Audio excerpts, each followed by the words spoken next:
I would like to call the Instruction Committee meeting for the Frederick County School Board to order. The date is, thank you, October 14th, and the time is 5:30 p.m. We have an agenda before us. Do I have a motion for approval? I will motion that we approve the agenda. The motion has been made and Second. properly seconded. Any discussion? All in favor signify by saying aye. Aye. Opposed? Motion passes. I will now pass over to Dr. Hummer to lead the meeting. All right, thank you, Mr. Chair. So we have a series of items for you this evening. Mrs. Knight, if you don't mind moving to the next slide for me when you get a chance there. Thank you. We do have 3 items that we are asking to move to the full board for approval. The first 2 items, or excuse me, the first item is the program of studies, but there are going to be 2 motions that come out of that in regards to adding courses to our program of studies, as well as recommending some some items to be removed from the program of studies. So we'll go over that with you all here in a second. We're also moving on the next stage of our development of the new strategic plan by providing you all with data of the current strategic plan. And then that will be the next step in this process as we continue to move forward the development of our new strategic plan for FY26. We're looking forward to that continued progress throughout that process.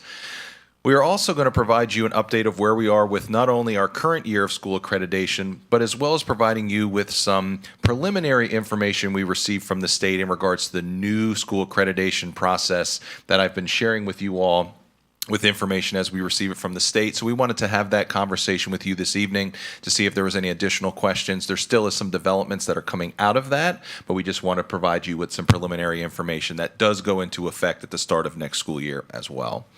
We also wanted to provide you an update with our special education lead overview, the lead positions that we've added at each of our schools. We want to talk through the progress with that, which we're very delighted to share with you in regards to the progress we've made with supporting our students and our schools. And then as Dr. Myers has mentioned, we want to provide you with regular updates of our grading coalition. So we have an update there. And then our last item that is going to go before, or we're asking you to go before the full board for approval, is a grant proposal, which we'll discuss with you here in a second. And with that, I will hand it over to Mrs. Knight. Thank you, Mr. Chair. Well, thank you, Dr. Hummer, and good evening, Mr. Chair and members of the board. Always great to see you.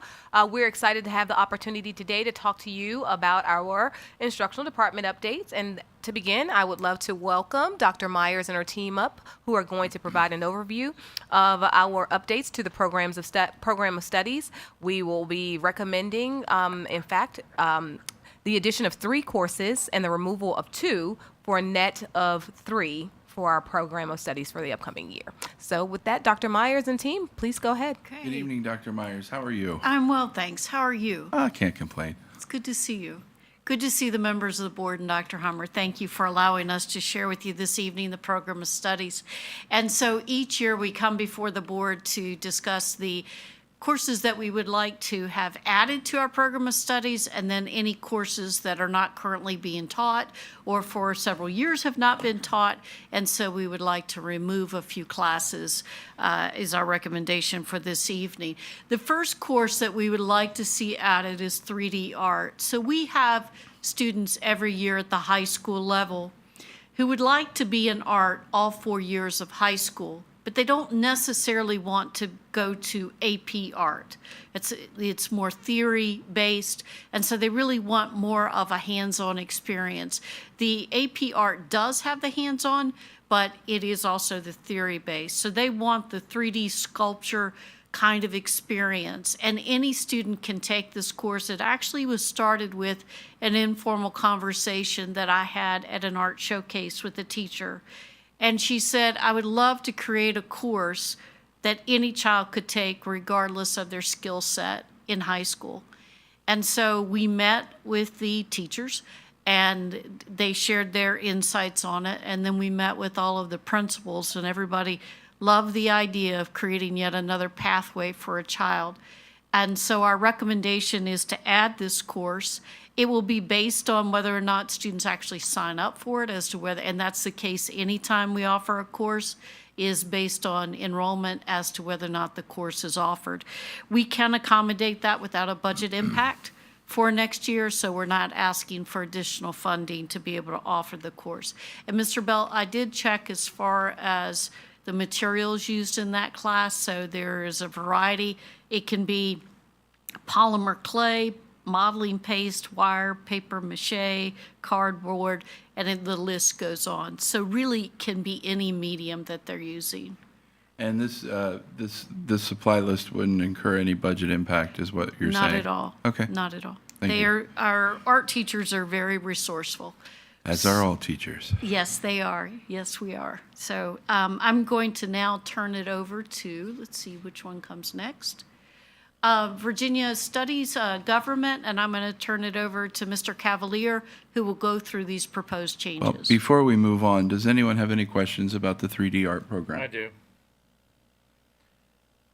So what are the numbers that you're looking for in order that this class can happen? Thank you for that question. That's a great question. It's not a straightforward answer, really. It's based on looking at teacher load. So if I have 100 students requesting Art 1 or some variation, and I only have enough teachers to be able to offer that particular course, and if that's going to potentially be an entry point for the next level, we're going to choose to teach that course because we want to create that pathway for the child. So it really depends on course load, enrollment, and we're always balancing those things to maximize the opportunity for our students. As we get closer, we will be doing the registration process for students in January. And once we close that out, we'll be able to look and see, okay, what courses can we offer based on the student enrollment in the given school. So it's a process that takes several months to really be able to figure out. Okay. Also, forgive my ignorance, but how do we advertise this class to the students? I'm going to assume it's on their list of electives that they can take. Yes. Okay. And so counselors actually meet with all of the students every year. This will be in December and January, where they go through all of the courses that are being added, take questions, they meet with parents. So there's different ways that this is communicated multiple times with kids. Thank you. Sure. Thank you. Any other questions? Yep. So it's going to sound bad at first, I think, but I want to prerequisite that. But, I don't see a lot of folks out in industry looking for somebody who can model clay. However, I do see a lot of folks that need 3D prints, and I think this would be a good introduction to that. Yes. So that's why I want to start with that. And we see it all the time in the construction world, 3D modeling of stuff, whether it be adding pipes, electrical units, anything like that, the building itself. Excuse me. And then, so I see the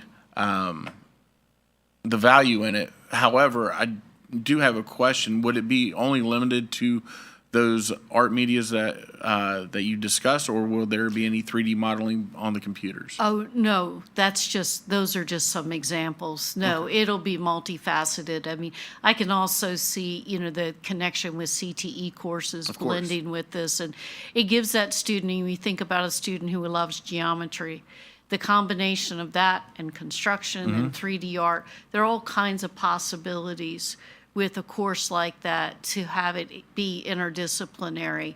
And it's exciting. The teacher who brought it to my attention as a possibility is Angela Bean. She's an amazing art teacher at Millbrook.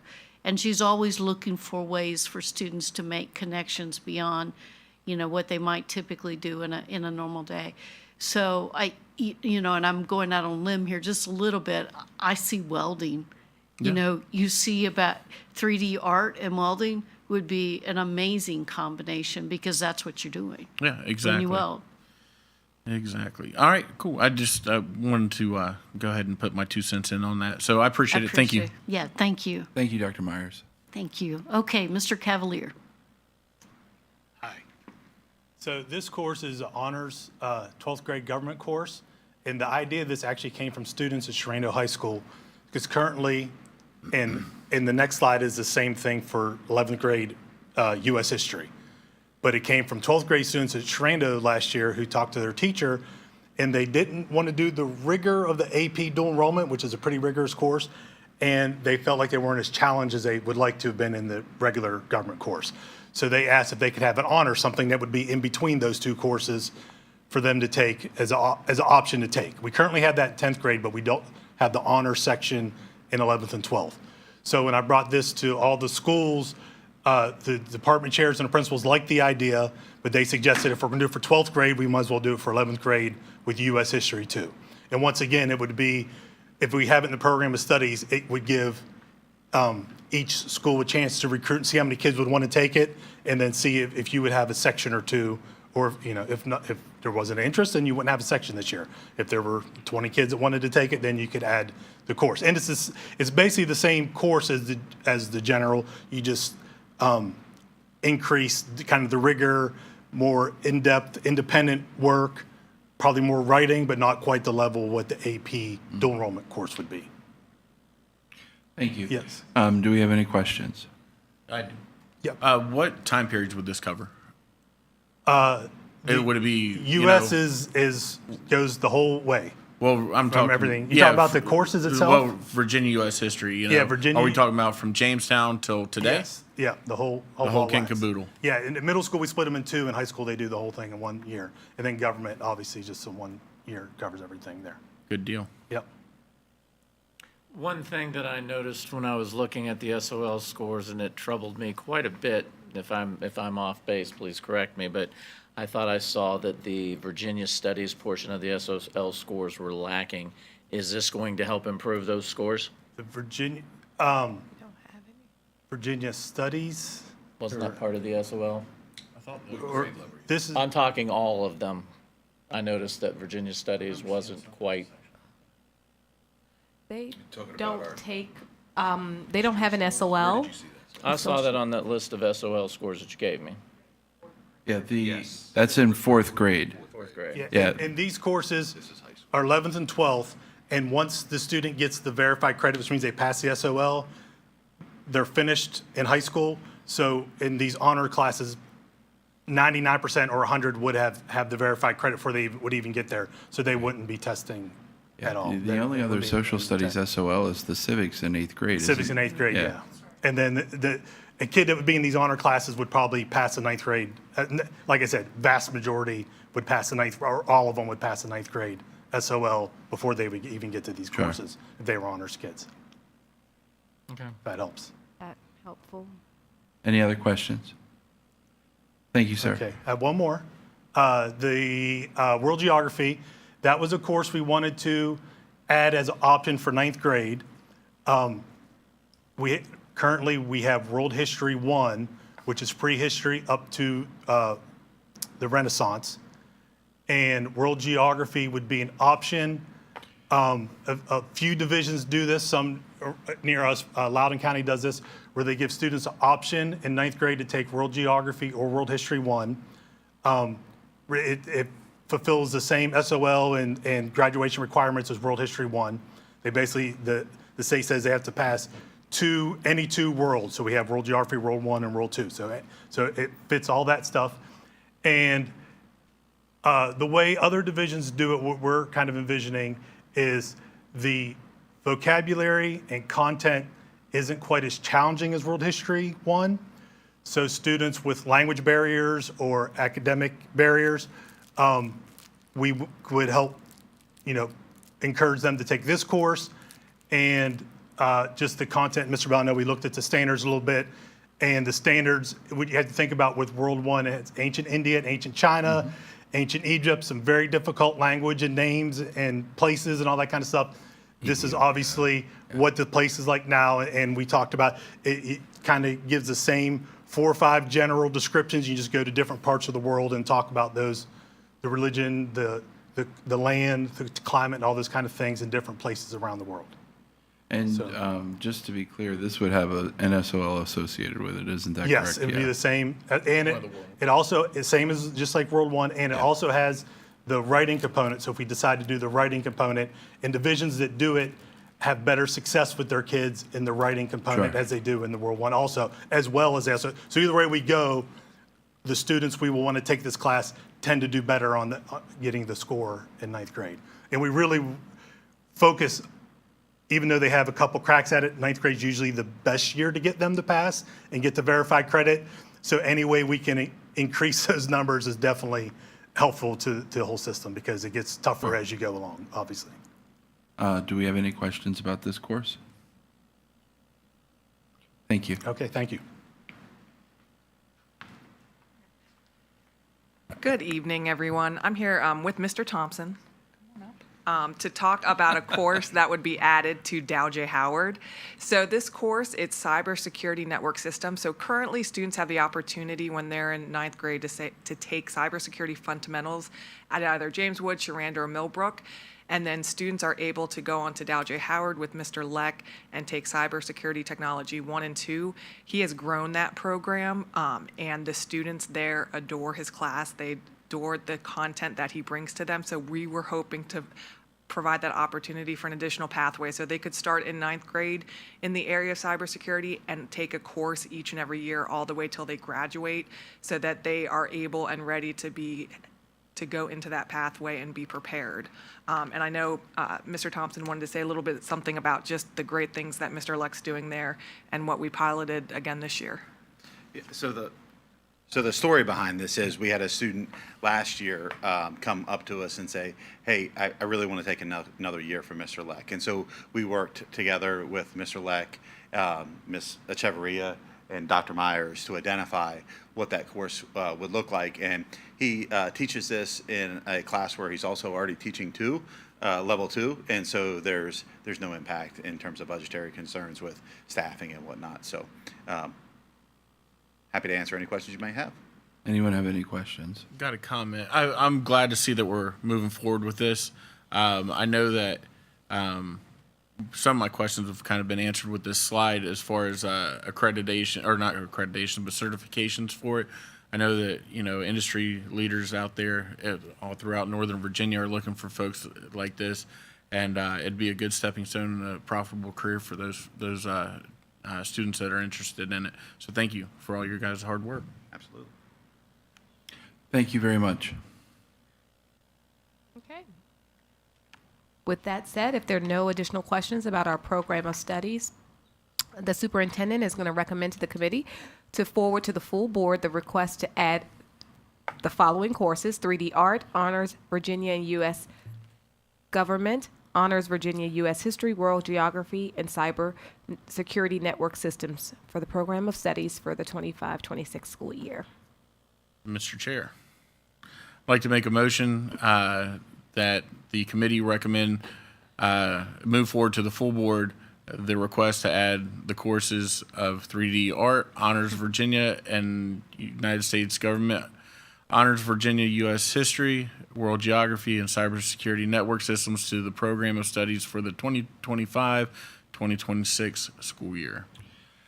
We have a motion on the table to forward this to the full board. Do we have a second? Second. We have been properly seconded. Is there any discussion? Hearing none, all those in favor signify by saying aye. Aye. Any opposed?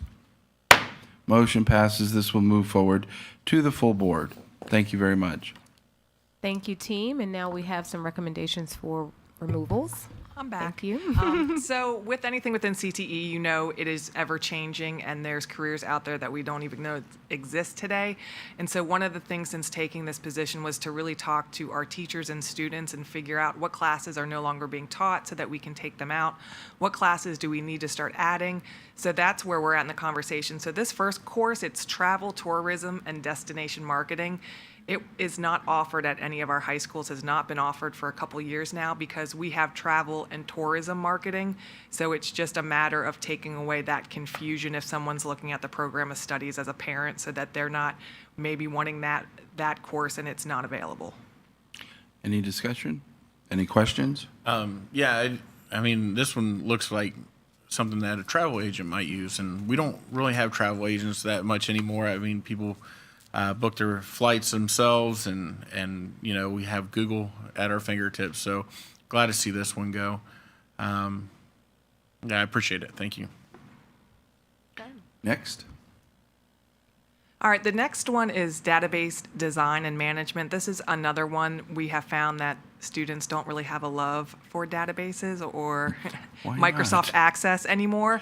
So this is something that we incorporate in a lot of our business and information technology courses, but in terms of this specific course, it has not been offered for a couple years. So again, it's just a matter of trying to clean up and help identify specific pathways that are not kind of going in each different direction.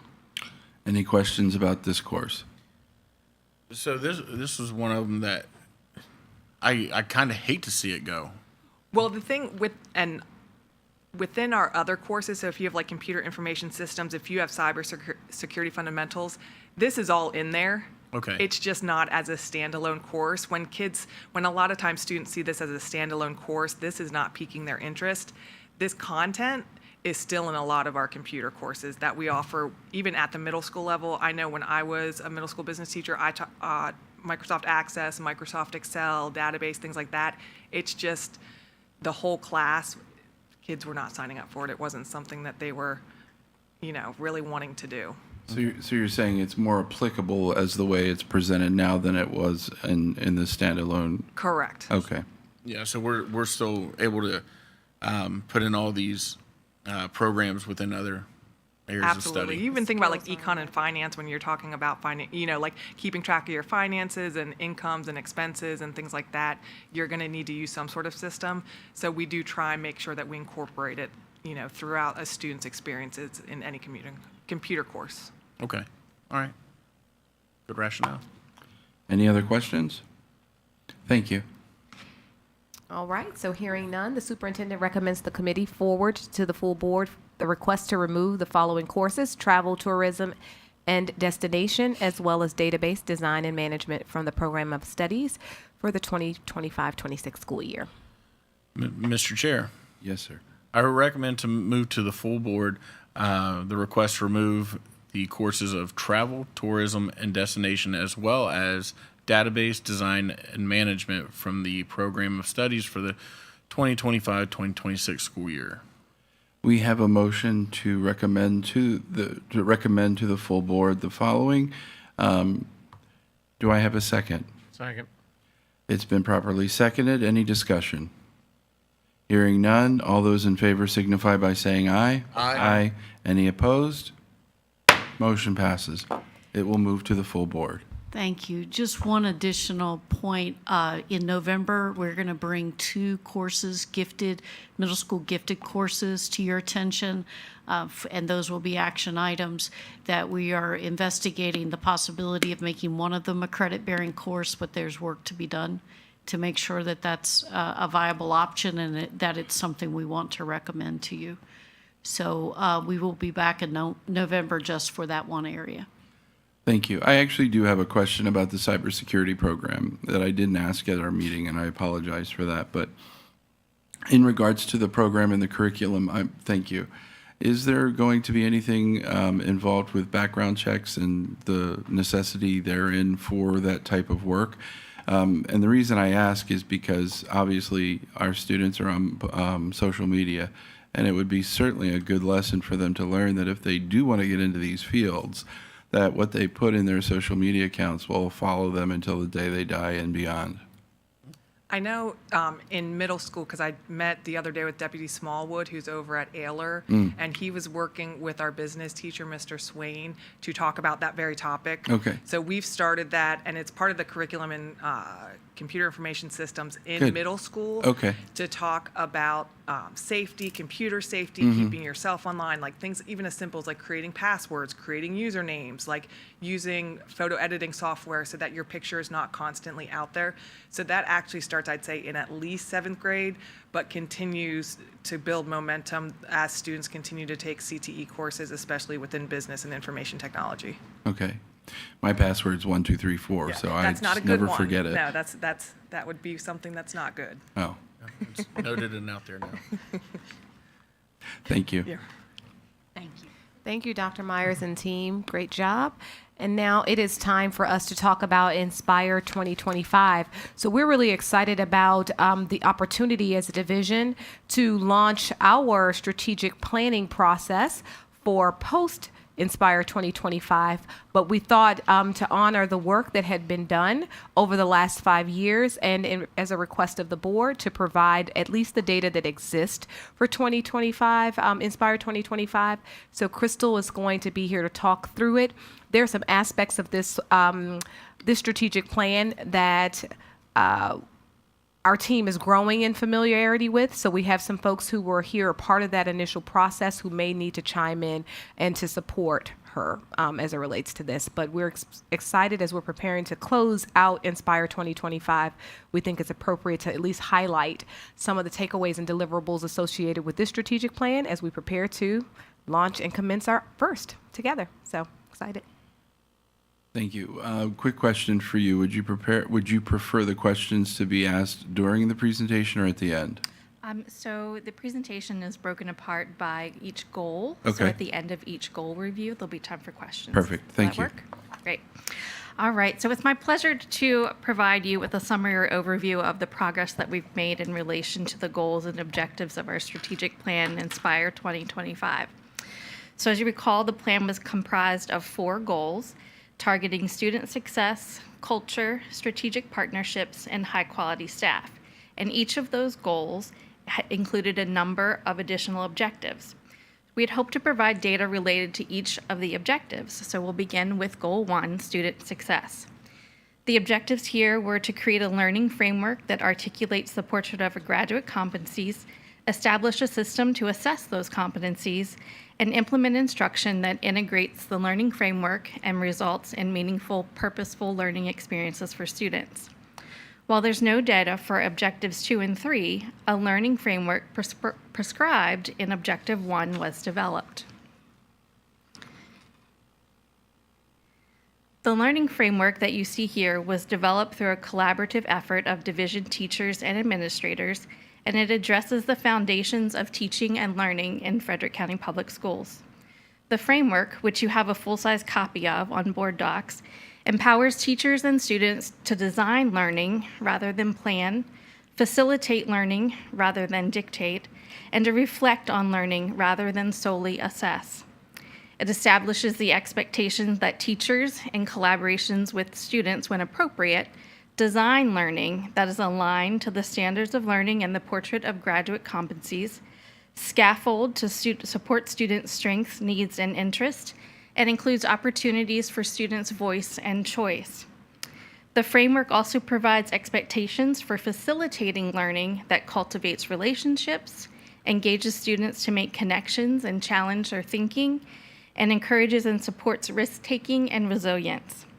Finally, the learning framework empowers students and teachers to reflect on the learning throughout the process. Teachers and students reflect, respond, and adjust to foster growth. Are there any questions for Goal 1, student success? So I know that, Mr. Chair, I know that, we're almost done with Inspire 2025.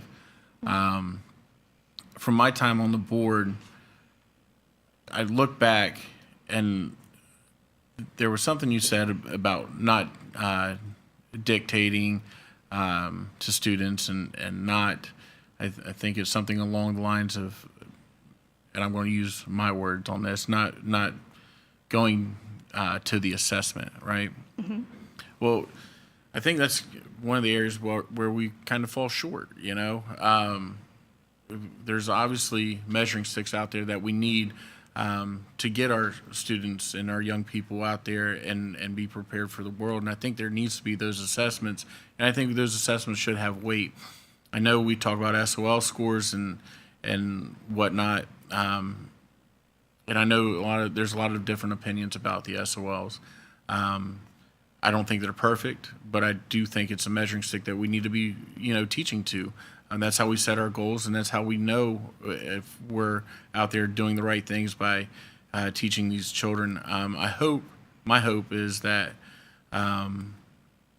in our next iteration of our portrait of a graduate or whatever we're going to call this, that we take better stock in that. And I'm excited to hear what the team has to offer. Thank So you. thank you. And I think we would all agree that we definitely want to ensure that our new plan has some solid assessment dipsticks and measurements along the way. Yeah, we do. Thank you. Okay. All right, goal two. So this focused on promoting a culture of engagement, support, and growth.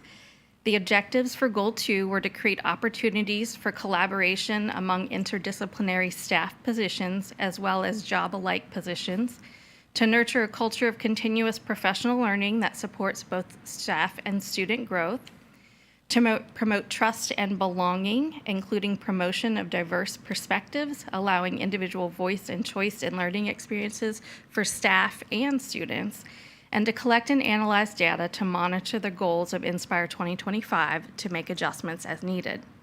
Of the 4 objectives related to Goal 2, we have evidence for objectives 1 through 3, which we'll preview, but as you know, we do not have evidence for Goal 4. And if I might, before we jump into that part, Ms. Nicola. So, Mr. Atkins, this number 4 in our lack of data, I think, supports your previous point, and this is the exciting direction that we're looking to head in, because to your point, we also believe in accountability, and I think those who developed the original plan for Inspire 2025 and probably the lack of data, I think may have been well-intentioned with regards to providing a student-centered environment, but our goal is to keep that balanced because our number one expectation is to ensure that students learn in as much as that we keep them engaged. So we hope that with the development of the plan that we're going to work collectively on and collaboratively on, we'll be able to have data that supports that. And I guess my question on like even with goal 1, we do have a lot of asterisks by the no evidence of starting the objective. Do we have any evidence of why it was not started? Was it just because we come up in all these instruction committee meetings and we talk about the portrait of a graduate and we put all these pretty words out there, but there's no follow through. I mean, and I know that most everybody is started with there's a new team in place, and I get that. But since Inspire 2025 came around, it's like if we haven't been making those adjustments, are we just continuing to fail up? I'm just disappointed in us as a whole by our lack of follow through, I guess, in the years past. And I know that we've got great things coming up on the horizon, but I hope it's not pretty words like what we see here, and I hope it's more concrete in the foundations of learning. I can assure you that it is, and I will say, while I have a lot to learn from our staff, but in relation to what they've experienced and what they've been through, and certainly what their outputs were with regards to Inspire 2025. But what I do believe in my just early assessment is that I don't know if it's as much of evidence of lack of starting as it was mixed expectations for finishing.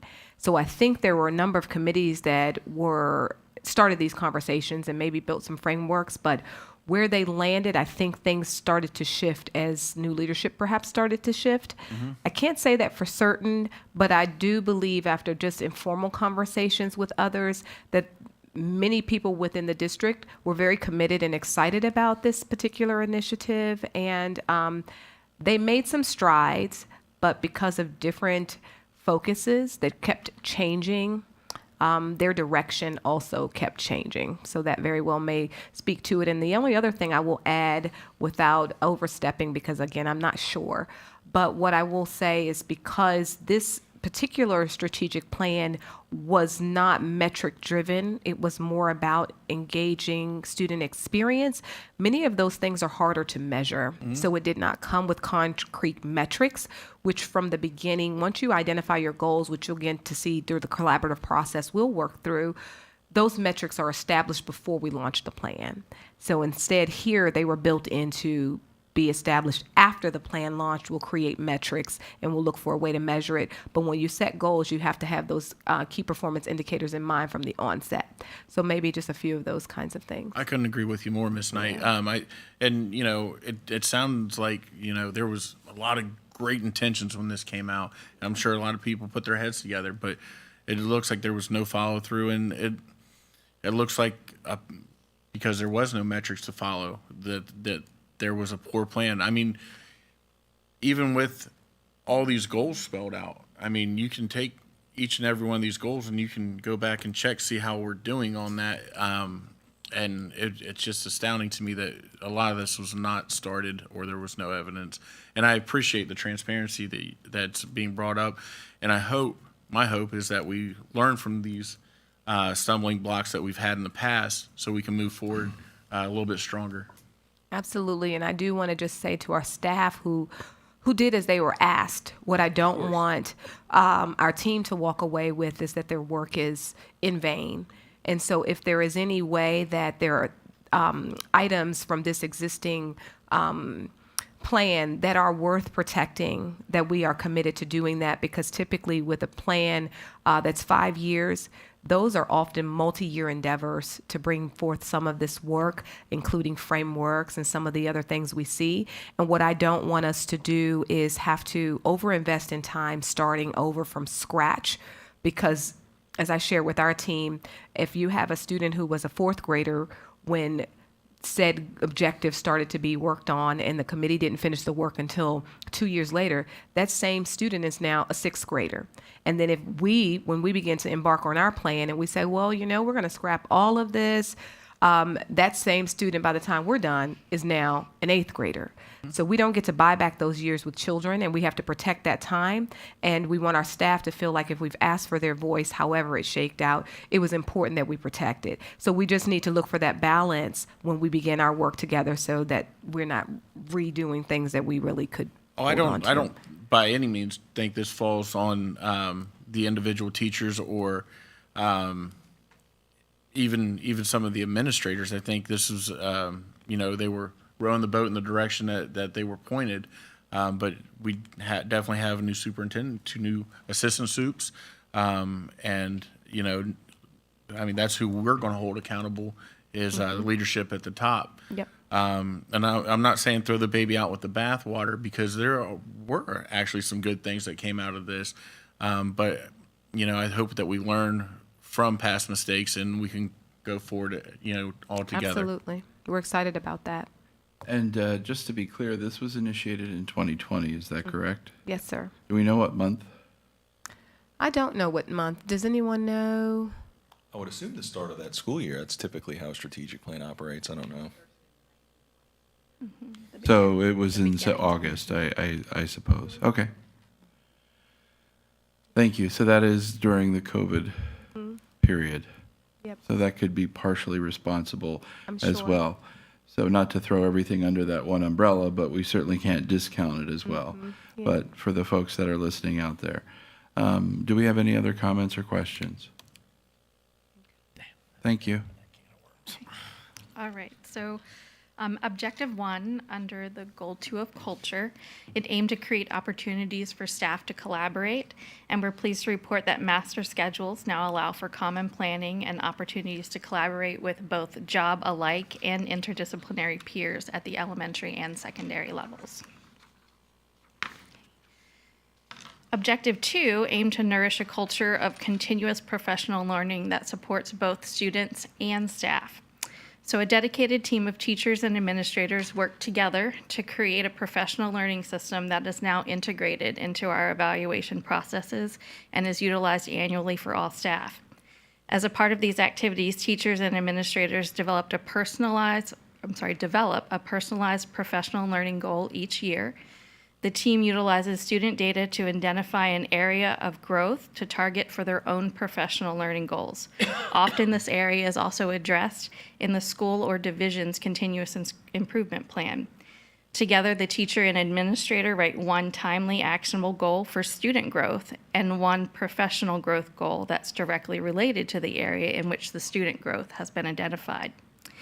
Using the logic model presented on this slide and moving from right to left on that model, the knowledge, skills, and dispositions that both students and staff must possess in order to demonstrate growth in the identified areas are documented.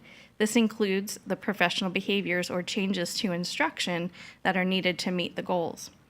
Next, staff have an opportunity to personalize their learning by selecting from learning designs that not only target their area of growth, but also support their own learning preferences.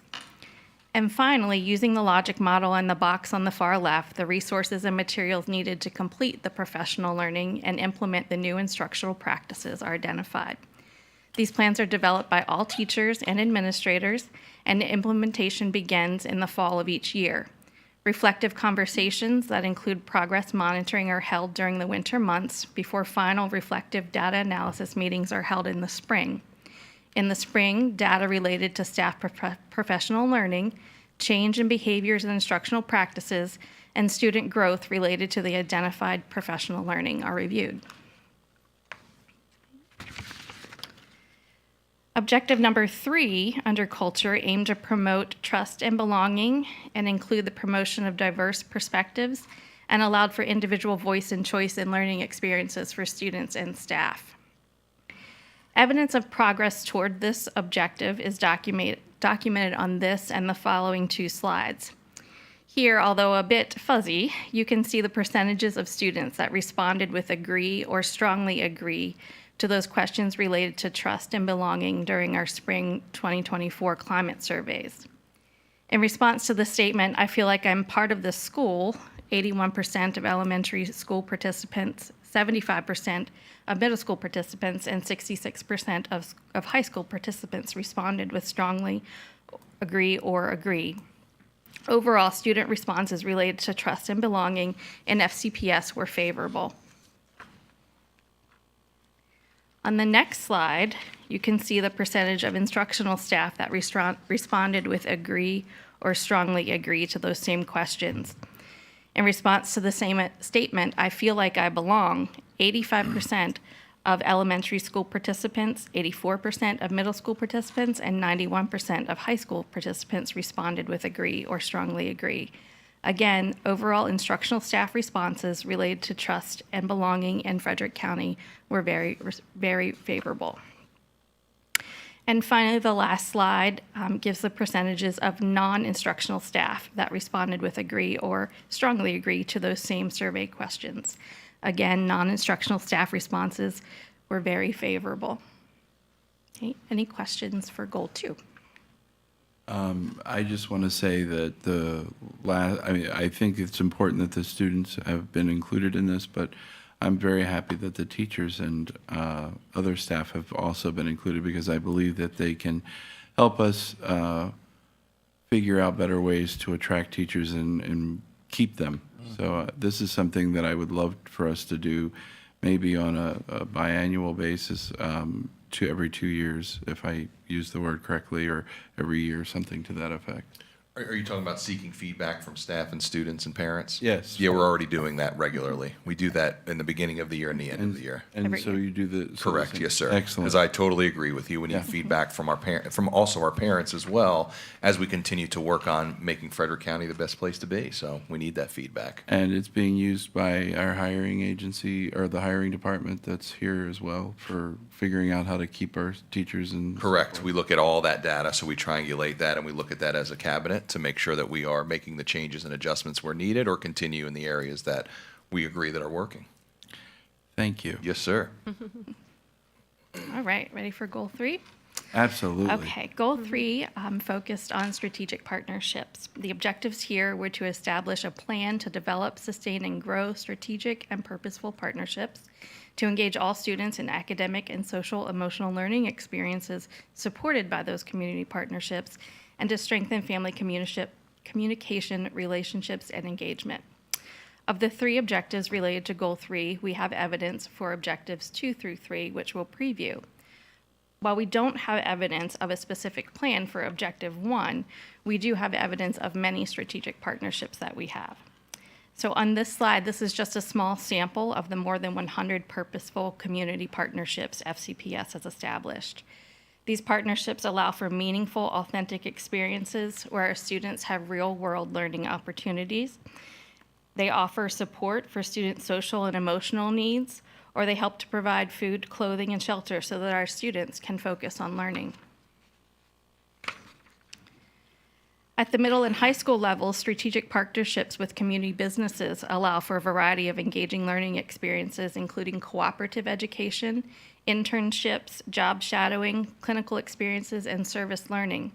In addition, we benefit from the hospitality of more than 300 community facilities that host student field trips every year. In addition to those experiences that support academic learning, our community partnerships allow for experiences that support mental health as well as substance and alcohol abuse. Our students are benefiting from these community service partners too.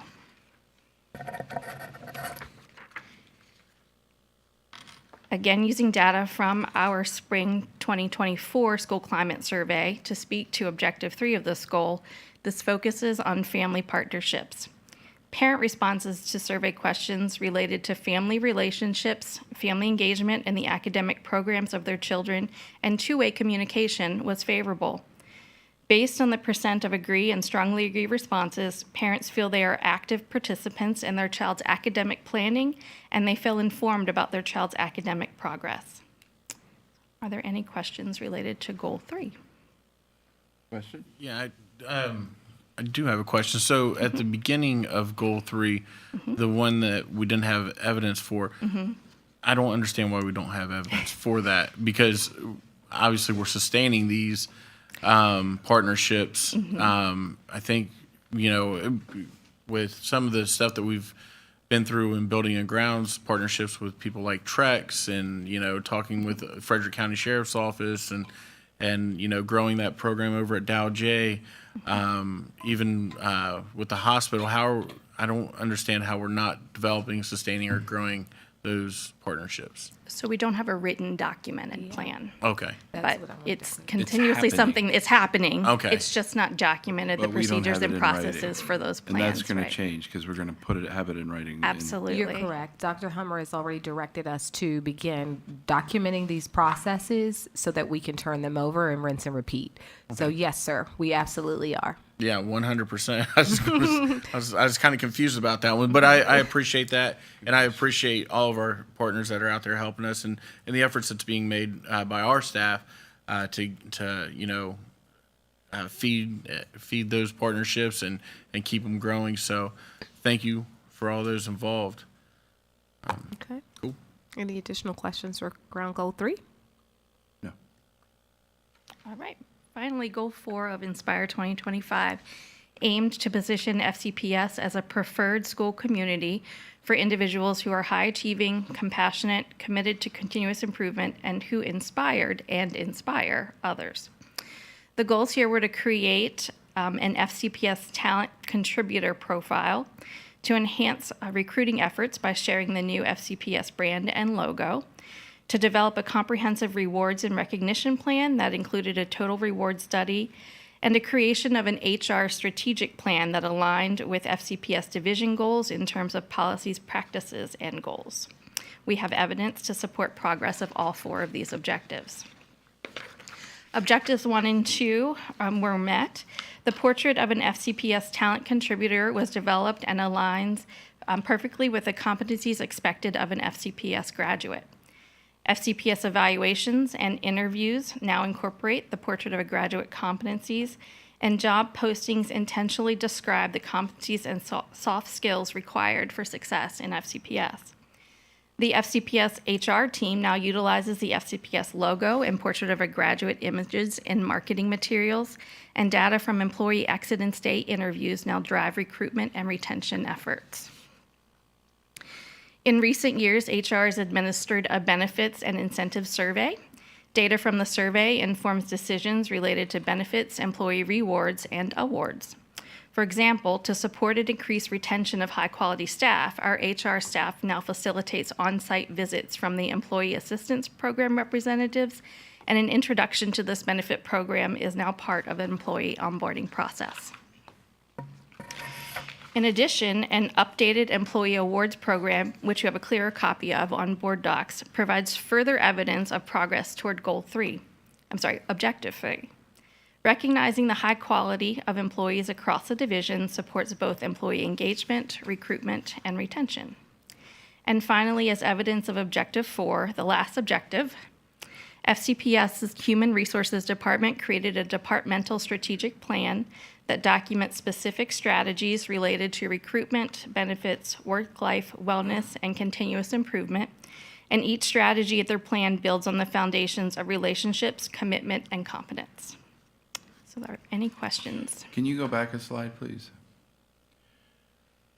So these employee awards, the principal of the year, assistant principal, and so forth, do we do awards for the other staff that are in the schools, like our custodial staff, our kitchen So their work? support staff of the year, it's broken down by each Oh, category. I'm sorry, I didn't see it, I didn't have my glasses on.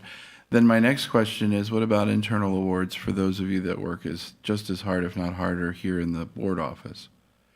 And I'm not going to say superintendent of the year, because you probably win every year, right? Yeah, no, I don't need that. Yeah, but for those departments that are within, do you do any sort of internal awards kind of thing? Sure, absolutely, please. It'll just be really quick. It better be. Oh, yeah. So in our first iteration, what you see here, this was for 23-24. We are working on incorporating that as a suggestion and recommendation to those who build this out and keep iterating for improved outcome as one of the suggestions. So working Good. towards bringing that forward, because I agree, these folks are top notch. So. Yeah, just don't include the attorney mess. That's, And if I might add, the staff here at the board office has an opportunity to recognize each other every month at our staff meetings. And Oh, right. Okay. yes, That's and then- awesome. So that's And just they also as get a free fulfilling. parking spot, too. That's right. Mr. Bell, so. I had to pay for mine. All right. Any other questions regarding Inspire 2025? Thank you very much. Thank you. All right, thank you so much, Ms. Nicola. All right, at this time, I am going to invite Dr. Myers back up. Oh, no, I'm sorry, it's Dr. Ms. Nicola's me. turn. School accreditation, I'm sorry. I thought you could sit Welcome down, back. too. That's okay. I Well, was, like, that was a hanging off short, short departure. Thank you. Okay. So we wanted to give you sort of a very high overview of the new accreditation system in relation to where we are now. Okay. So for the 24-25 school year, school accreditation ratings are based on student performance across 6 quality indicators at the elementary, middle, and high school.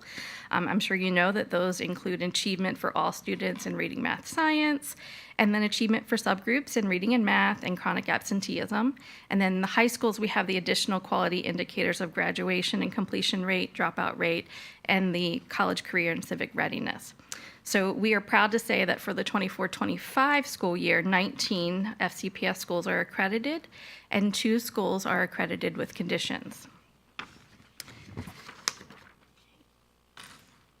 So this evening, we want to provide you with a very high-level overview of the changes that are coming to the Virginia accreditation system. These changes will impact the 25-26 school accreditation, and they'll be based on the performance results from this school year, 24-25. At this time, we're still waiting for some training for our district staff, but we're able to share the 25-26 accreditation that we'll be using is titled the New Virginia School Performance and Support Framework. Under this framework, a school's overall performance will be evaluated using weighted indices. At the elementary level, the school performance will be measured in 3 weighted components, and schools will receive a mastery index score worth 65% of their overall performance level, a growth index score worth 25%, and readiness index score worth 10%. At the middle school levels, the indices remain the same, but their weights on the overall performance level changes slightly. At the high school level, growth is no longer an indicator, but graduation takes its place at 15% of the overall performance level. So let's talk about what each of those indicators includes. So mastery includes the SOL and the Virginia Alternate Assessment Program test results. Those proficiency levels are weighted. It also includes the English language learner progress, which is demonstrated on the WIDA Access for ELS assessments. Growth, which is a index at the elementary and middle schools, will be based on the expected growth, which is determined through Virginia's visualization and analytics solution. And this is a system that determines a student's expected growth by calculating the growth that is observed within the actual population of Virginia test takers in that specific subject, grade, and year. Schools are awarded growth points based on the number of students that demonstrated expected growth. Readiness for this coming school year only includes chronic absenteeism. However, beginning the following school year, performance tasks will be added at the elementary level in 5th grade and the middle school level at 8th grade. And these performance tasks will focus on the 5 C's.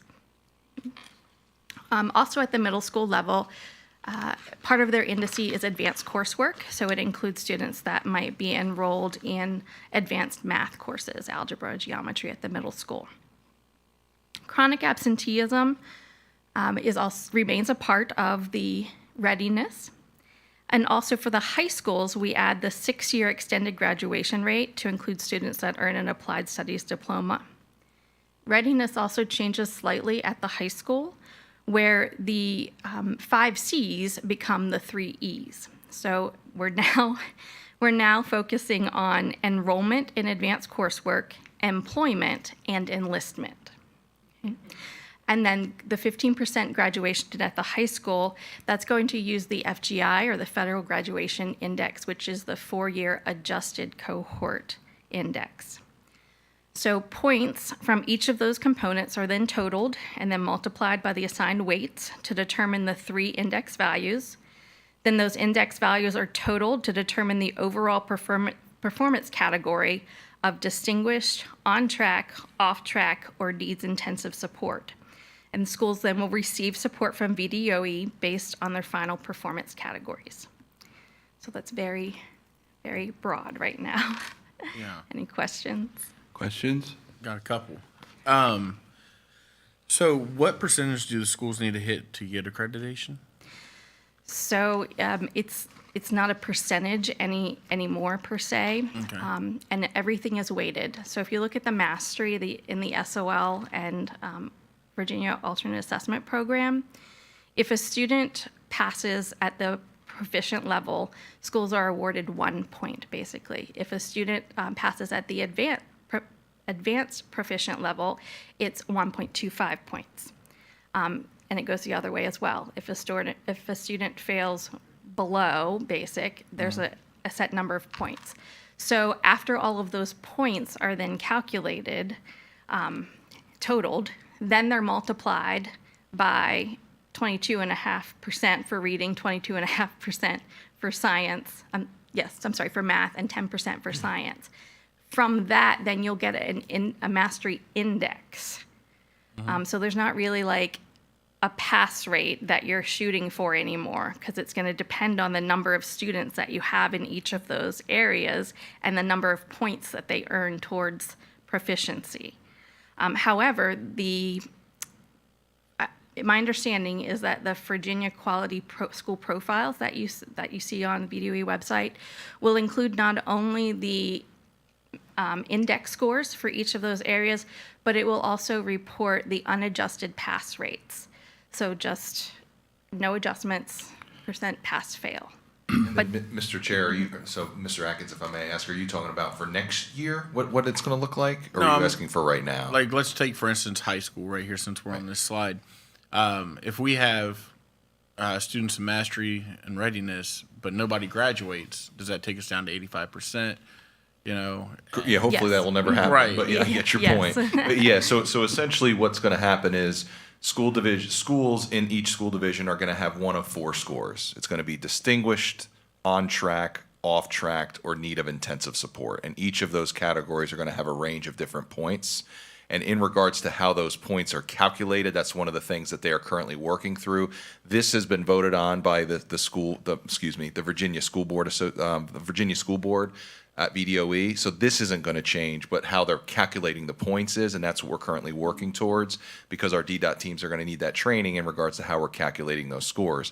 Now, the other aspect of this, which we need to keep in mind, is we're currently monitored by not only the state, but also the federal government. Oh, yeah. So there are some additional things that we have to follow through that. And I think one of the things they're currently working through is how that's going to impact us. Because what they're currently saying is, say if we scored on track, but then for whatever reason through the federal monitoring we scored lower than on track, we'll actually not lose points. We'll actually lose an entire designation. So we'll go from on track to off track instead of just losing a couple points. So hopefully that changes. Because that would be huge, and we're currently trying to work through those specific pieces. So as we continue to get that information, we'll report that out to you, because right now we're still waiting on what those next steps are going to look like. And while I'd like to see all of our students graduate, if they're not ready to graduate, I don't want us to be scared to fail them. Because if graduation's at 15% of this weighted score, you know, there's gonna be a perception out there, whether it's true or not, that we're just pushing kids through to hit that 15% mark. What can we do to make sure that we're not just passing kids through? Well, Mr. Atkins, hopefully the integrity of our program, we're not doing that now, because graduation is a part of our accreditation system. So hopefully that is not happening, and that's why we work very closely with all of our teachers and guidance counselors and parents to determine what is the best fit for our students. And for some of our students, they go to college. For some of our students, they become welders. And for some of our students, they go into the military. And it is up to us to make sure that we are holding our curriculum at a high standard so that our students are able to make it and graduate, which we work very, very hard at making sure that our students graduate. Not all of our students are expected to get straight A's in order to graduate. Every student, as we've talked about before, is on different levels. So I'm not aware of just pushing students through. I know you and I have talked about that before. Hopefully that never happens, but we definitely want to make sure that we are holding the integrity of our programs and providing our students with opportunities to grow and to move on to the next stage of their careers. We also have students that go until they're 21 inclusive. That's students with disabilities, and I'm sure Mr. Thompson can talk through students that have been through his program that we've had to get them through to graduate, and they are able to be contributing members of society. So we do not just move students through, and if there are situations that we need to talk through, we definitely need to have those conversations. Absolutely. So you kind of segued a little bit into my next question. How do we find? I think I can get two of these, but the 3 E's on high school. So enrollment, obviously, if they've been accepted to a college or something. Enlistment, if they're ready for it, and not saying that they have, but they passed the ASVAB. But employment, I know a lot of folks, they're like, I'm just taking the summer off, figure it out when I get back. Yeah. So how do we gauge that part of it? Those are typically measured through our cooperative learning experiences, those partnerships that you saw. So students have interns, service learning projects, so they get points or credit for all of those experiences. Okay. And then my last question would be the first 2 schools that we had up there that were, with conditions. What are those conditions at Frederick County Middle School and Red Bud Run?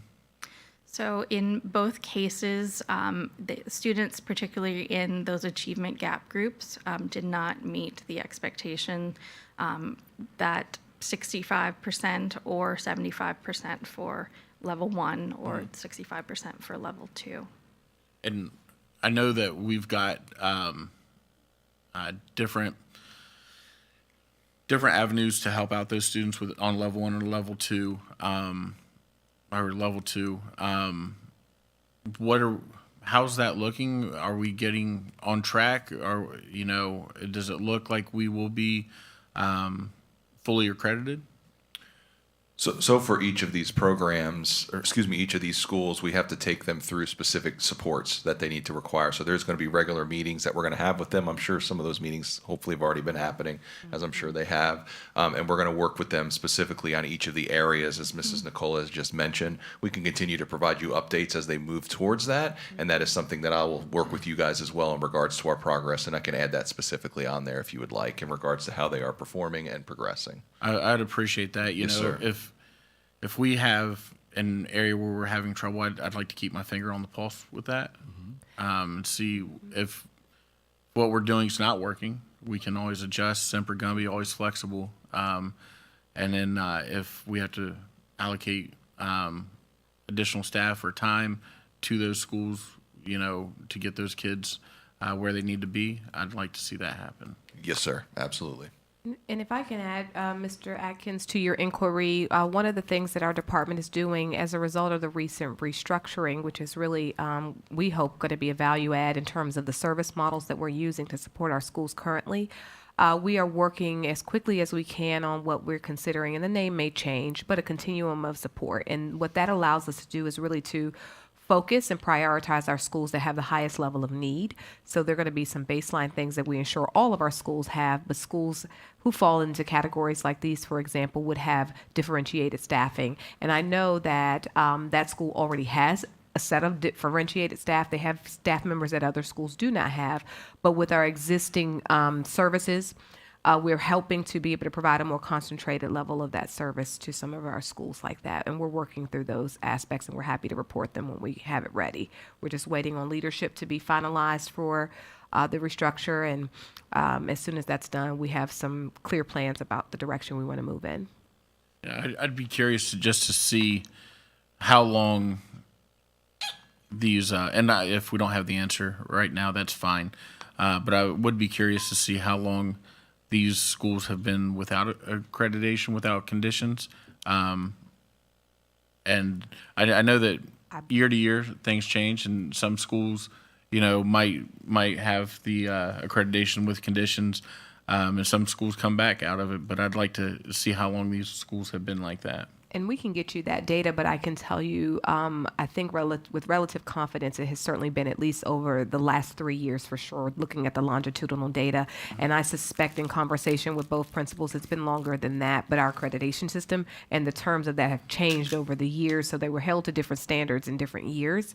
But with our most recent system, those last 3 years have looked the same. All righty. I appreciate it. Thank you, Ms. Knight. You're welcome. Thank you, Mr. Atkins. I do have a question for you. I apologize to hold you up there any longer than you have to be. You've been there for quite some time.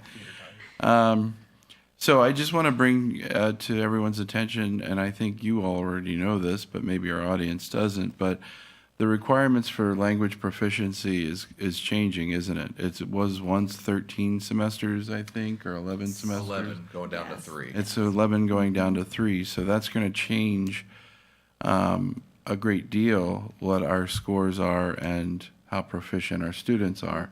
So that's something to be aware of in the coming future, fellow board members and fellow constituents. So please do keep that in mind.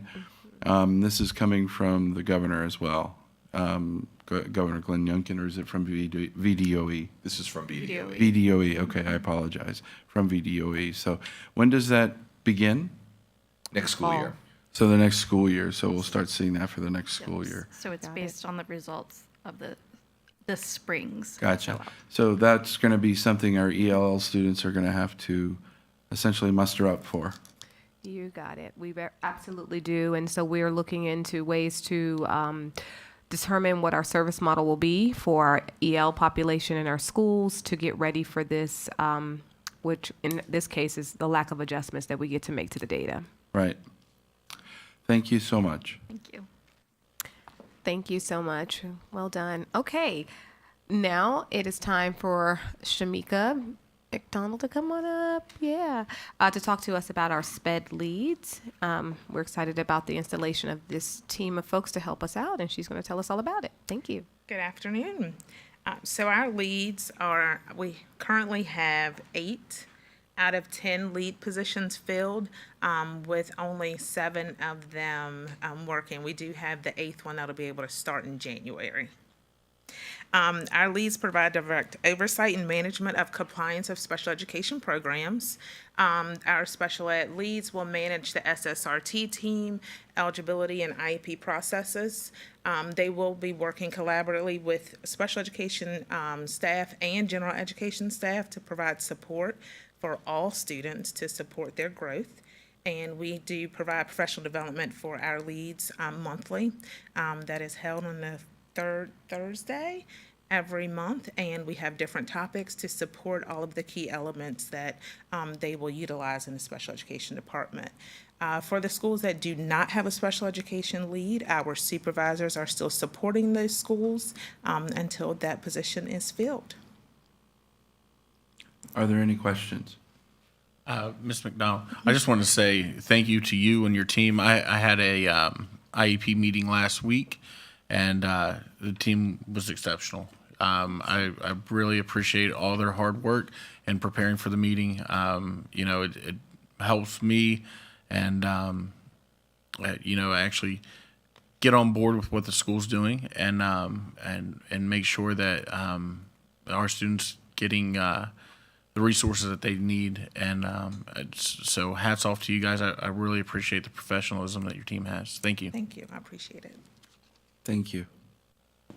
All right, hearing no further questions, I'd like to invite Dr. Myers back up to talk about the Grading Coalition and her update for secondary schools. Welcome back. So thank you very much. Each month I had shared that I'd like to give you an update of where the Grading Coalition is in their work. And that's the purpose of tonight, is to give you an update regarding class rank. And so that's the only area that I'd like to go over tonight. This is not an action item, it's simply informational. And next month I will give you an update on the grading scale and formative and summative assessments. And then in December will be our recommendation from our coalition. So just to be clear, I'm sorry to interrupt you. No, you're fine. This is an ongoing process, so no decisions have been made about any of what you're presenting to us tonight. Right. And ultimately, you will make that decision. We simply bring forward the Yes, recommendation. I understand that, but I mean, you haven't made a decision on a recommendation yet. No, Okay. not at all. It's a journey. It takes a process because there's a lot of research, as you know, in it. And we want to make sure we get it right. So For sure. our recommendations are solid. So class rank, we've provided for you a definition of class rank in the event that this is not an area that you work in, as far as knowing what that means. And certainly if I were not in this on a daily basis, I'm not sure I would remember. And my sons said to me they hoped that I didn't remember theirs when I was talking to them this weekend. So class rank, it is just that. It's where you stand, where a student stands compared to their peers or cohort within their given class based on their GPA. So as a point of clarification, we are not advocating for getting rid of GPA or any of those things. GPA is not an area of discussion on our part. So as far as some advantages of using the class ranking system, it's a pretty straightforward measure to let a student know where they are compared to their peers or their cohort.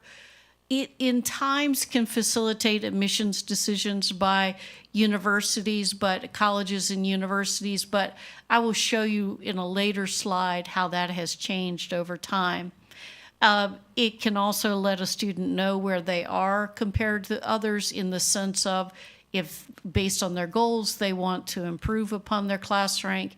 And then, of course, if they have a high ranking, then they are recognized when it comes to graduation, for graduation purposes and beyond. So some of the disadvantages, it doesn't account for other factors. And I think we talked about this in a previous session, where this doesn't capture the entire child. We may have a child who has a 4.8, but do they know how to collaborate? Are they a good citizen?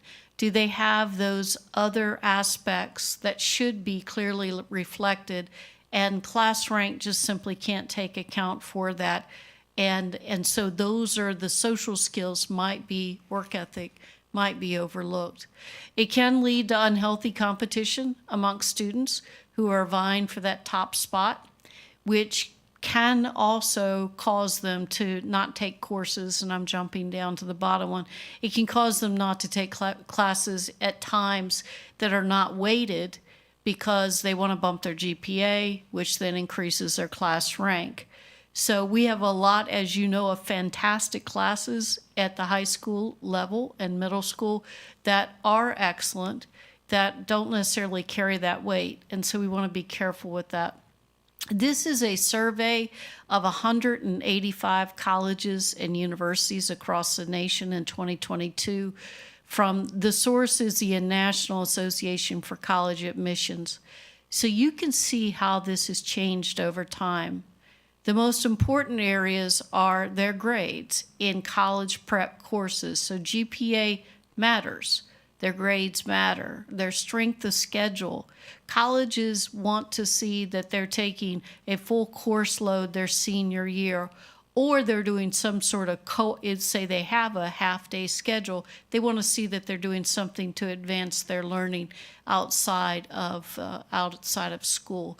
So those are the three big factors that they're looking at. And then you can look down and see where high school class rank is.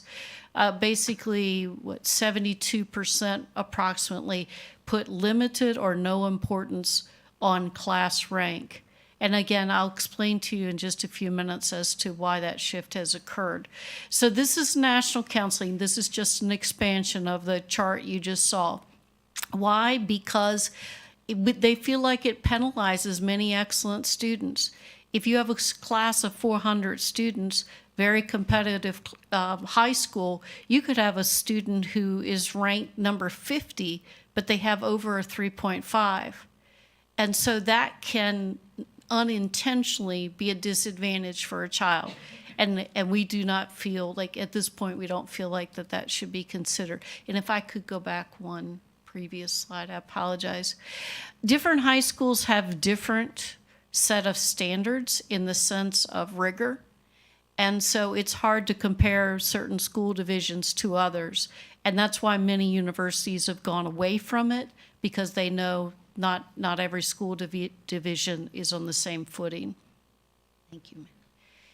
So NCAA, that was a question that had been posed as far as class rank. NCAA does not weigh anything regarding class rank. They don't rule on it. They don't look at it.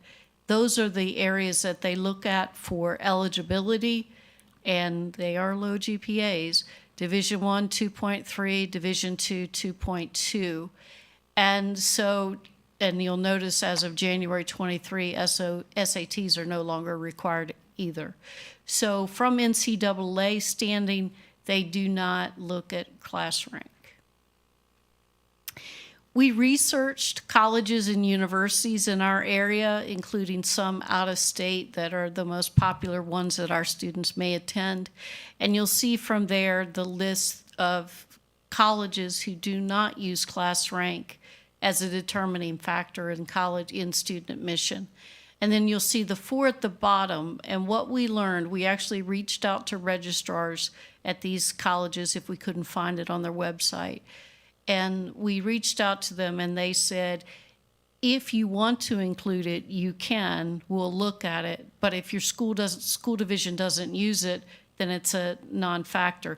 Many school divisions, many colleges have gone to what they call the common application. So I could apply for 4 or 5 colleges using the same application that's been standardized. And in that common application, there is a box, a checkbox, that allows you to say, does my school division use class rank? And you can check it or uncheck it. So that allows, a school to see, or university to see whether or not it's included. This is how Virginia school divisions, there are 135 school divisions, so we researched all 135 of them. And this is how they recognize their distinguished graduates. As you'll see, the vast majority have gone away from valedictorian in favor of something to the effect of an honor graduate. They don't call them, not everybody calls them an honor graduate. They may call them distinguished, but it is not based, they do not rank them. And those are some examples of how they may do it. It may be recognizes 10, 15, 20% of class, the chord recognition, any student who's over a 4.0, or they may use the Latin system, which is the summa magna cum laude, which colleges use. And so colleges readily, see that, understand that way of recognizing graduates. And valedictorian, that is the GPA, and so one student is recognized in the graduating class. And in the division, we also have the number 2 salutatorian. Here's some local school divisions as to their current practices. So you'll see that we still use the valedictorian. Winchester City uses summa cum laude. The GPA range that you see there from Winchester City, that can vary across the state for those divisions who use that means of distinguishing students. So it's not always that same scale, but it's something very close. And then you'll see Loudoun is making the shift in 25, so this year. And then Shenandoah County does something interesting there where they have it weighted, they do weight them. I mean, they do have a class rank, but they don't recognize a valedictorian. They go with the the Latin system. And Harrisonburg City, I put that in there because they do have class rank, but they call them honors graduates. One of the things we learned as we went through this is it's interesting regionally. Far southwestern Virginia tends to call them honor graduates. The rest of the Commonwealth tends to call them more summa magna cum laude. We did not find honor graduates being used anywhere near as pervasively as we did the Latin system. So your areas of consideration will be, will Frederick County Public Schools continue to use the class rank to determine valedictorian? Will we continue to use valedictorian to distinguish high school student with the highest GPA? Or will we use a different system to recognize all graduates based on their GPA? And then you'll see our next steps in this process. We will be doing, we have it already developed, a parent questionnaire on class rank, student, and then teacher, staff questionnaire on class rank is all going out in the next week. I'm going to be conducting a series of virtual sessions for parents, and I'll do multiple ones, middle of the day, evenings, just kind of divvy it up to try to hit as many parents as I can, and I'll be sharing all of this information with them. So that'll be publicized. The work with the grading scales and the assessments, that part, we're really working very hard with that.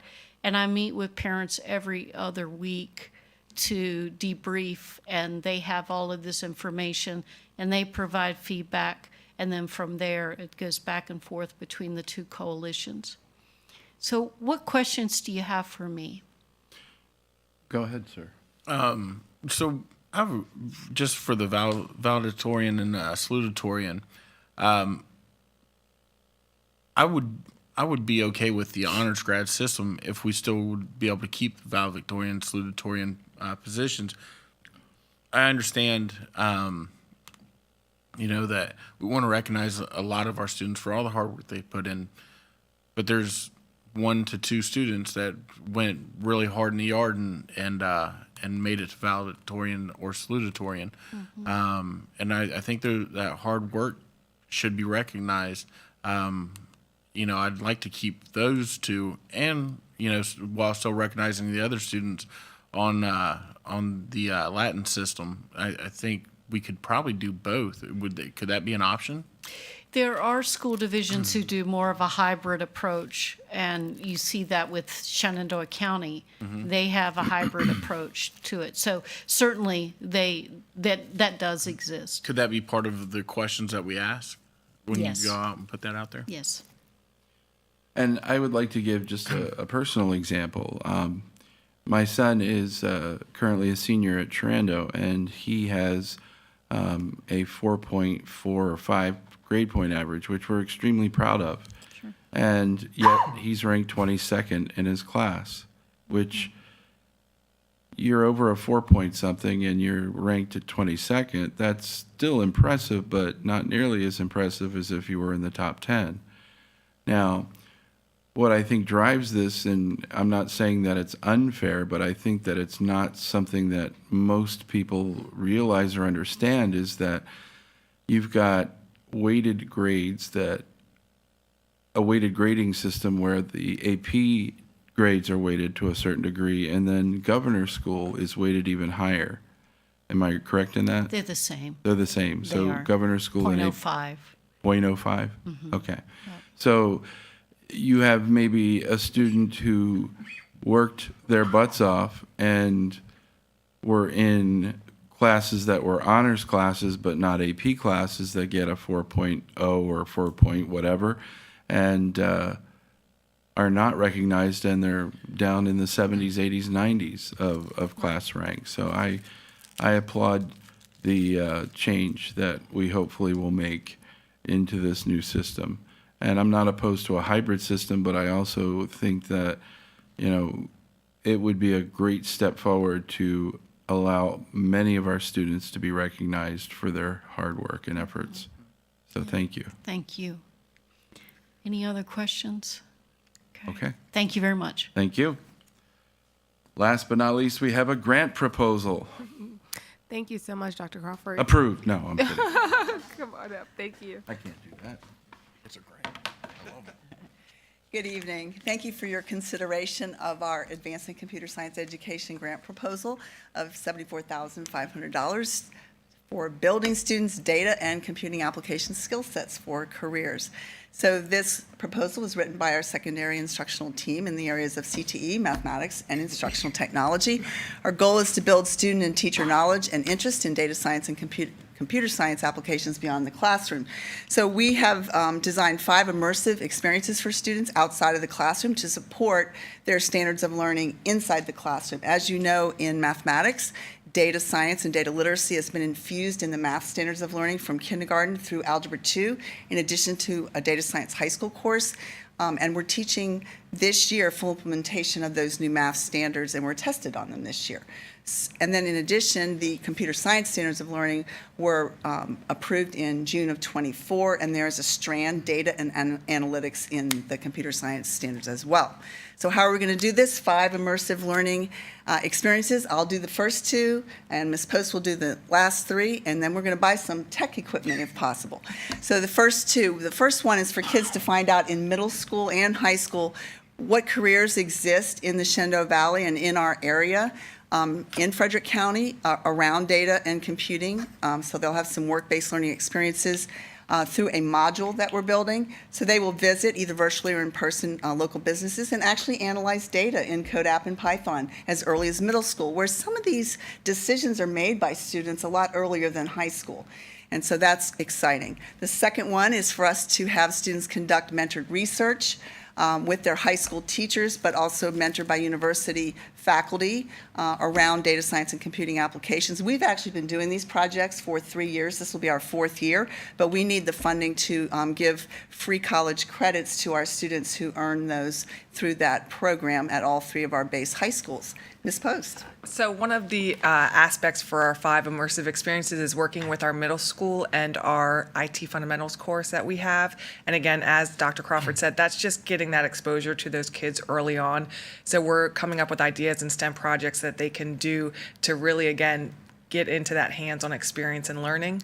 The other thing that we're going to do is we're going to host Super Saturdays for data and computer stations for students and families at the Smithsonian Conservation Center that they can attend. Again, it's just getting them outside of that classroom to get a little bit more hands-on skills. And then finally, we're going to look at adding within the high school computer science courses and our CTE courses, just more project-based learning opportunities for our students that aligns more with what their personal interests are within computer science, because there are so many different kind of arms and tentacles that there's just a wide variety of experiences that kids can have. And then, as Dr. Crawford said, we're going to utilize money for actual equipment under this grant so that, again, students have what they need to be successful and just continue to get that passion and love of computer science. Thank you. Are there any questions? Mr. Chair, so with the $74,000, we're going to take and buy equipment, fund field trips. What happened? How long does this grant last? So this is a quick grant. We will, if funded, we'll receive the money this year. We'll use it this year and we'll spend it by June 30th. We have received several of these in the past. We actually have one going right now for the fall semester. So we try to string them along to fund some of our projects, but also to really think about what we can do differently to make those standards of learning in the classroom come alive with careers and they get to see that workforce skill set. And one thing that they have, which I'm sure if you've driven by Shenandoah University, is their Hive, and their experiences that they have within that center and how we work with them is, if you've never been there, it's a really cool to see some of the things they're doing within virtual reality. So that's another opportunity to get students to see outside of the classroom what they could go to college for. And so that's also another key component of it. Yeah, I mean, I'm thinking it's a great experience. My concern is if we don't get the grant, on down the road, how do we continue this, with funding or whatever? I'd hate to, get students interested in it and then one day it's not funded. Yeah. But you guys are saying that we're pretty consistent about getting these grants. I agree totally with your point. It's very well taken. And again, this lines up with the Data Science and Computing Applications Lab School at Dow J. Howard in the future. We took kids to the Hive equivalent, the old Hive, at Shenandoah in February, and the kids loved it. And this grant just continues that work and that module for 7 different classes in CTE and in math, computer science courses. So with this, with these grant dollars, would it be better to buy the equipment right off the rip and then with what money we have left over, fund the trips? Is that how we're planning on doing it? So only $10,000 is for equipment, and that's for the lending library that the instructional technology folks have, and they lend the equipment out to the students in middle school and high school to do these projects that you're seeing here. The vast majority of this grant is focused as per grant protocol with VDOE on the student experience. This is a student experience grant, so VDOE is looking for what immersive experiences can you offer students so that the standards of learning in the classroom come alive outside. Okay, all right. But that's a good point. We do need the equipment too, so we did throw in a little bit of it. I'd rather get the equipment first, So Have we ever explored purchasing said equipment so that we have it on hand, or is that just not cost effective? We've been purchasing it as we go. We have? Yeah, we've received, this So will be we our. purchase it and then lend it to the students, if I understand. Okay, Yes. so we own the equipment, we're not leasing it. No, we own it. Okay. We buy it as we can, a little bit at a time. Sure. And we actually have quite a collection, and most of it is at the elementary level, and that's why we were excited to write this for the secondary folks. Excellent. Thank you. Thank you. Any other questions? Okey dokey. Thank you. Thank you so much, ladies. So we have a recommendation on the table. All right. Mr. Chair, I recommend that the committee forward to the full board this student program experience and engagement grant titled Building Students' Data and Computing Application Skill Set for Careers with a recommendation of approval. Second. With a motion and properly seconded, do we have any discussion? Not hearing any, we'll take a vote. All those in favor signify by saying aye. Aye. Any opposed? Motion passes. So the recap. Yes, the recap. We had 6 items that we presented to you all this evening, and we certainly thank you for your attention and your time. If you don't have any further questions, I am going to repeat that the superintendent is recommending the addition and removal of courses in the program of studies and the approval of data and computing application grant go to the full board for action, and all other items were for informational purposes only. Again, I am happy to entertain any questions otherwise. Do we have any final questions? Not hearing any. That concludes the business before us this evening. Do I have a motion to adjourn? Mr. Chair, I'd like to make a motion to adjourn. Do we have a oh, yes, we do. All those in favor say, any discussion before we adjourn? All those in favor signify by saying aye. Aye. Any opposed? We are adjourned.